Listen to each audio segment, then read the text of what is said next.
So in the other tutorial on the timeline assignment, I showed you the technical aspects of how to use Tiki-Taki.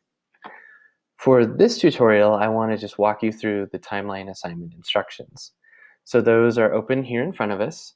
Hopefully you don't have any question about how to find those. If you do, don't hesitate to ask.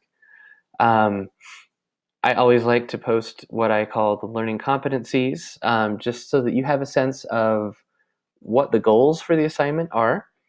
The most important thing about these timeline assignments are that we identify topics that help us to answer the guiding question for the unit. So you want to choose something that you've read about either in Wood and Alexander or in Chastain that relates directly to the guiding question for the unit that we're working on. You'll do more than that in your timeline post, but the kind of most substantial part of your entry, the bulk of that paragraph where you will provide some analysis, where you'll be a historian and interpret this past topic that you've chosen. That is the key. That's the most crucial part of this. So really keep that in mind front and center as you work on this assignment. As I've already mentioned in the other tutorial, you can use this link, this login information to get into the course timeline. You can click this link to see the other tutorial, the one on how to post to Tiki-Taki. And then down here is where I begin to describe the assignment itself. So for each timeline assignment, for each unit, you need to complete an identification step and a connection step. The identification step is the one that I showed you how to post to Tiki-Taki in the last video. So this is the one that requires you to identify either a person, an event, a theme. It could be a place as well that's relevant to the guiding question. So I've given you this example, Unit 2. Our guiding question is, how did colonial era institutions and issues shape the process of Latin American independence? You know already, if you've watched the other tutorial, of course, that the example I've given you deals with the theme of transculturation. Sorry, again, I'm still having my allergies. Transculturation was development of the colonial era that had to do with cultural and ethnic intermixing that defined the peoples of Latin America in terms of what their historical backgrounds were, their cultural backgrounds. It melded together two things that Spanish colonialists wanted to keep separate. They wanted to have a República de Españoles, or the Republic of the Spaniards, and a República de Indios, a Republic of the Indians. What they were thinking with that is people who still dress in their indigenous ways, they still speak indigenous languages, they continue to practice indigenous belief systems. Those folks live in the República de Indios. Those who want to adopt European ways of life, they can belong in one way, shape, or form to the República de Españoles. And of course, there are all sorts of gradations between those two. It was never a stark contrast the way that the colonial officials wanted it to be. My point, though, is that this transculturation, this place in the middle, was a defining factor of the colonial era. And you can read my example post to see the ways that it also filtered into the independence era and shaped the ways that independence took place. So the last paragraph of my example that I'll point out here again in a minute is where I deal with that question. Something I've already noted as well is that you can't choose a topic that someone else has chosen. That's why you need to create a placeholder as soon as you know what topic you want to do for the timeline. Even if it's early in the first week of the unit, you can go ahead, get on the timeline, and create your placeholder. And again, in that first tutorial, I show you how to do that. So please do create your placeholder to make sure that no one else takes your topic, because you don't want to go do a lot of work, a lot of research to write your entry, your ID step on your topic, and then go back over and find that, wait, someone else already took it because I didn't post it to the timeline yet. So make sure you do that. It's crucial. Also, I've given you the example here that many events go by different titles. So the US-Mexican War is also known as the War of North American Invasion. If you want to post on that war and you look at the timeline and someone's already posted the US-Mexican War, you can't just post the War of North American Invasion. They're the same event. Even though those titles do reflect different perspectives, they're the same event. So please don't post on them twice. So once you've chosen your topic, in your Word document, the example that I've already shown you, and the other tutorial that I'll pull up here in a minute, this is what you need to do. First, state name and title of the topic you've chosen. Also state the date range for that person, event, or theme. Of course, colonial transculturation that I chose is huge. It goes from the beginnings of the colonial era all the way to the present. So most of the time, the date ranges won't be that broad. You do need to make choices, though, about how you decide to define the date range of the person, the event, the place, and so on that you've chosen, especially if you choose a place. If you're choosing the transition of Tenochtitlan to Mexico City after colonization, for example, that's something that you would have to decide. Did that happen in 1519? Does it happen when the name officially changes? Those are the kinds of choices that historians are confronted with as they study the past, as they look at historical records, and they just have to make a decision about how they're going to define those things. They do have reasons for it. I mean, you should have a reasoning for why you've decided to define the time frame of your post in the way that you've done it. But you do need to think that through and make a decision about that. Next, you need to find either a link, a URL, to a source that's credible and reliable on your topic, that adds something to our discussion of this that we haven't already read about in our class sources. Or if you can't find anything digital, you might have to reference a journal article or a book. But again, those tend to be digital as well. The catch is it's hard to link to journal articles that you find in the CNM libraries because it requires login information and those kinds of things, and it doesn't really translate to a link in Tiki-Taki. So if that's the case, you can just put the citation, author, title, journal name, date of publication, that sort of thing. If you found a book, a section of a book, usually you can find a reference to that book online in Google Books, and you can just use that URL to paste into the timeline. Please do note that I don't want you to use Wikipedia, biography.com, or other encyclopedia sites. The reason for that is I want you to just try to branch out a little bit. I actually don't think that Wikipedia is necessarily an evil thing. I do think it has its uses, but it's usually a starting point. So if you want to start with Wikipedia, see what kinds of sources the authors of Wikipedia have referenced, and then use those sources to kind of do a bit further research, that's more than fine. You just can't use the Wikipedia source as your source, if that makes sense. I have a link here to just a kind of shorthand about how to verify credibility and reliability of sources. Please review that. So what we've talked about then thus far, choosing your topic, the title, the date range, and then finding a good outside source. Next, you're going to find a video or an image on your source. You can use YouTube, you can use Google Images, whatever you need to do. Depending on what source you've found, there might be a great image already included with that source.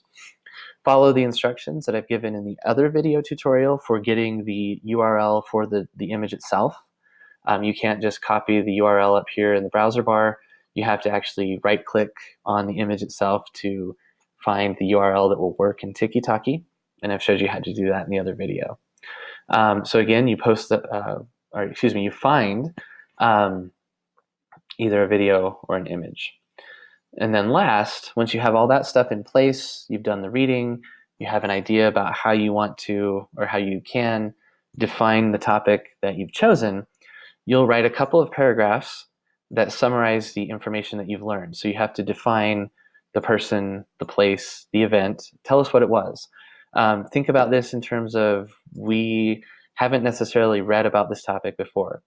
Sometimes even those of us who are working together in class, even if it's something in the course readings, we may have glossed over it. So give us the the real overview of who, what, where, when this thing is, and why it's important. Then the last paragraph, so you'll need to have at least 2 to 3 paragraphs in each of these. 1 or 2 paragraphs to define the topic, explain to us what it is, what the person did, why the place is significant, and then another paragraph to explain how your topic helps us to answer the guiding question for the unit. And I'll point that out here in a second. So let me open the example that I've given you. Here we go. And if you've watched the other video tutorial, you've seen this.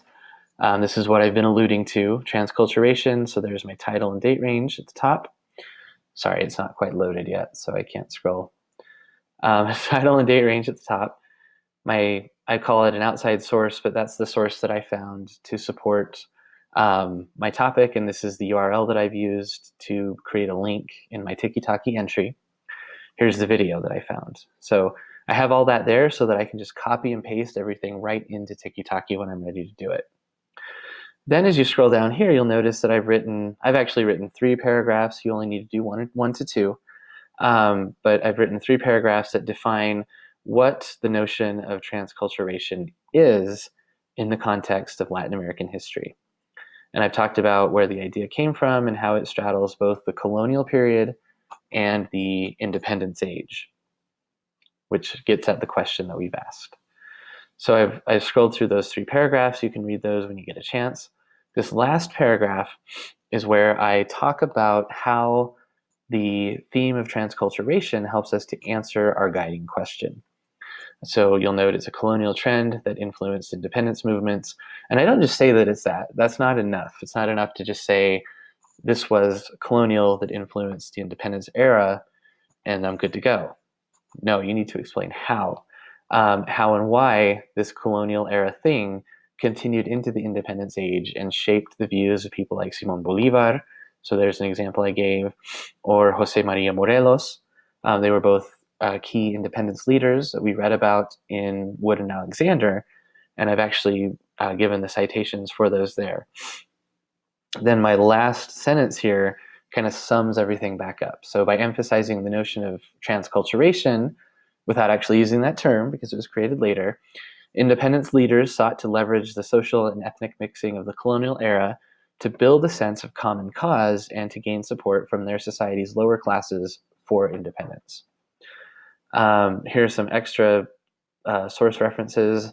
I did mention that I used the general comments on transculturation in our Chasteen textbook. If it's one of our textbooks, you don't have to give a full citation because I know what you're using, right? I know what book Chasteen is, and I know where I can find those pages. Also, I know Wood and Alexander, and I can look at chapter 2. This one has a direct URL, so I could just put the last name and the title. But again, if it's something that's not easy for others to access, you should put a full citation. You don't have to have a bunch of other sources, but if you use them, you should list them. Okay, so again, the most important thing here is to make sure that you've really explained how and why your topic relates to our guiding question. Then when you go to do the connection step, I'm going back over here to the timeline assignment instructions. The ID step is always due on the second Wednesday of the unit. So remember, the first entire week you have for reading, doing reading tweets, creating a placeholder. Then by Wednesday of the second week of the unit, you need to have posted your ID step to the timeline. Then others can go and read what you've written. You can read what others have written so that you can then complete the connection step. The connection step is always due by the second Sunday of the unit or the last day of the unit. So remember, each unit's 2 weeks long, begins on a Monday, ends on a Sunday. All right, so in this step, you'll locate one of your classmates' contributions to the timeline that is related in some way to your own. And I gave some examples in the other tutorial. I keep referencing that, so if you haven't watched it, you should.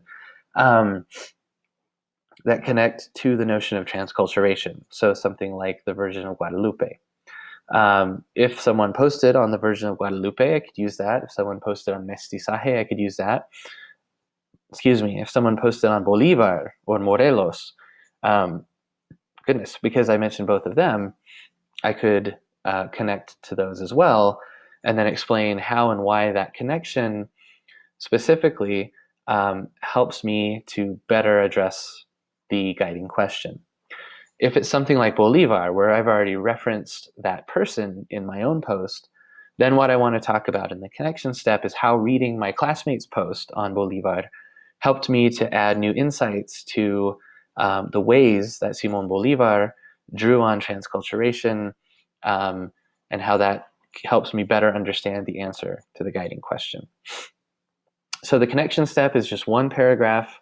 It should be, at least 5 to 8 sentences in length to cover all of the things that I've asked you to do. But always keep in mind that guiding question for the unit. Also, please note the difference between connection and comparison. I'm asking you to make a connection to something that directly related to your topic, not to make a comparison. So we could, for example, if my topic had been Simon Bolivar, and someone else posted on Father Morelos in Mexico, I could compare those two because they were both independence leaders. They didn't have a direct connection to each other, though, because they weren't working, they weren't fighting, I should say, for the same independence movement, right? What Morelos was doing was independent of what Bolivar was doing. Morelos was working in New Spain, which became Mexico, and Bolivar in the northern part of South America, which he tried to make into one large nation state called Gran Colombia, which instead became Venezuela, Colombia, Ecuador, Peru, Bolivia, a bunch of different countries. So again, my point here is just to note the difference between connection and comparison when you're making your connection. If you can't find a topic that connects well to yours, so if there's just nothing that really connects well to your topic, in that case, it is okay to write a connection paragraph about a topic that has not been posted to the timeline. So what I mean there is I'm looking at the timeline. Nobody's posted on Bolivar. Nobody's posted on Morelos. Nobody's posted on Mestizaje. Nobody's posted on the Virgin of Guadalupe. I can't find anything that really works. Rather than kind of make stuff up and make a tenuous connection or make a comparison, I would prefer that you just choose one of those things that I just mentioned and write a connection paragraph on that, even though it's not on the timeline.